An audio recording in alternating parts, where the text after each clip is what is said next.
আমি আপনার কথা রিলেটেড বলে আমি আমার কথা একটা বলছি, মানে আমি একটা সারসঙ্গে বলি, সেটা হচ্ছে আমি যদি পজিটিভ থাকি আমার রোগব্যাধি কম হবে। Is it? একদম। আমি নিজের উপরে অ্যাপ্লাই করি মানে এই জিনিসটা, আমি কোনো কিছুতে না মানে ডিসঅ্যাপয়েন্টেড হই না, যে কোনো ব্যাপার ডিসঅ্যাপয়েন্টেড হই না। First thing. সেকেন্ড থিং হচ্ছে আমি সবসময় পজিটিভ থিঙ্কিং। আমাকে আমার টিম বলে এটা হবে না, আমার হয়ে যাবে, ডোন্ট চাপ, হয়ে যাবে এটা।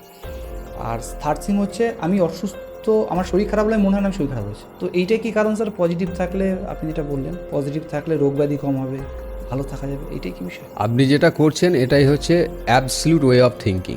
এটা যে করবে সেই সুস্থ থাকবে। শরীরকে আমি যখনই মেসেজ দিলাম যে আমি হ্যাপি, আমি হ্যাপি, শরীর আরও হ্যাপিয়ার হওয়ার জন্য অ্যাক্টিভিটি করা শুরু করবে। এবং এটা ম্যানিফেস্টের সাথেও কাজ করে। একদম। মানে আমাকে যে কেউ জিজ্ঞাসা করেন, এবং আপনিও দেখেছেন, যখনই যে আমি ভীষণ ভালো আছি, মানে আমার মুখে আজ পর্যন্ত আই থিঙ্ক কেউ শোনে না যে আমি খারাপ আছি, আমার মনে হয় না খারাপ আছি। ছোটো ছোটো যে ইস্যুগুলো হয় সেটা মনে হয় অ্যাটলিস্ট লাইফের পার্ট, চলো Yes. এটা ভগবান মহাদেব তার কোনো কৃপার জন্য দিচ্ছে, চলো। বিজনেসে ভালো হোক খারাপ হোক অলওয়েজ আমি হ্যাপি।